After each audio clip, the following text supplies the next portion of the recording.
Hey everybody, it's Bill. I'm glad you got to stop by today and spend some time together.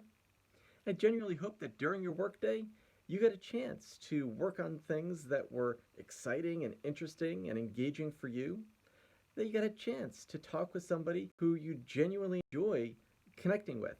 You light up when you see their name or their avatar or headshot on your phone or on your screen, and that you had the opportunity to work on something at work where you genuinely got to contribute your best talents and gifts and skills towards moving a company objective forward.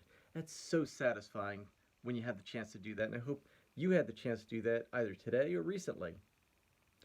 For those who don't know me, I'm Bill Ringel, and I work with leaders of small and mid-market companies to improve their leadership team, their structure, their organization, their effectiveness. And it's one of the things that gives me a great deal of pleasure. Today I want to talk with you about the importance of staying out of analysis paralysis. That is a huge problem.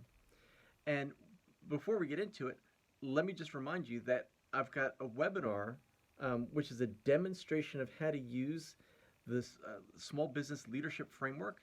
And if you go over to askbillringle.com, you find out all the details and the time for when it's going to take place. And I really am looking forward to doing that. And I hope you get a chance to join me because I'll have a full hour to spend and I could lay things out and really explain it in detail to make it really useful to you. So the idea of analysis paralysis, you know that what happens in business, in other areas as well, but in business in particular, where people are hesitant to make a decision, they don't want it to be wrong, and they get caught up. And whenever you're looking to make something perfect, three things are always true. You're going to find that there is a paralysis, that there's a delay. You're going to find that you get caught up in procrastination about making the decision. And it's very common that you get caught up in perfectionism. So those three things can be really, really serious. The more important the decision you're making, the more important it is to be able to move out of it quickly. And especially for you as a leader of a team in a small or mid-market business, it's really important to recognize when that's happening with someone on your team and help guide them out of it. And I've got a tip that's going to be really, really useful for you. And before we get into that, let me just remind you that as soon as we finish with this video, head on over to askbillringle.com and you'll find the details on that demonstration of using the small business leader leading a high-performance team framework. And I hope that you have a chance to go over there because it's going to be really useful, and I think you're going to enjoy it a lot. So what I tell leaders when they're telling me that they're in a situation or they're describing a situation where there seems to be an inordinate amount of analysis going on, and there are delays that are starting to take place, and it's starting to create that kind of uneasiness that many of us are familiar with, is that I ask, what type of experiments have you run to validate what you're looking to decide?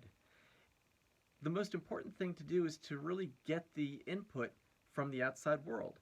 And the best designed experiments give you the best insights in the shortest period of time and allow you to move forward. And out of that, paralysis analysis, or paralysis by analysis. However you call it, it means you're stuck. And stuck ain't good.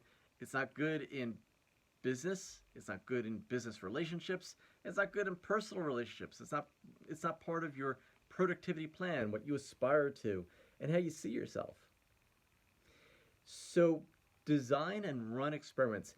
And if you're not familiar with how to run experiments and you're really serious about becoming a better leader of your team, by all means, stop by askbillringle.com. I've got a demonstration of how to use tools like business experiments as part of the leading a high-performance team framework. So head on over there and check out what the times are and make time on your calendar to drop in on one of those sessions. It's going to be a chance for me to lay things out for a longer period of time, as well as allow for your Q&A. You'll be asking the questions, and I'll be providing the answers. You don't have to do both parts of it. I'm going to be involved too. And I look forward to catching up with you in more detail then at the next opportunity.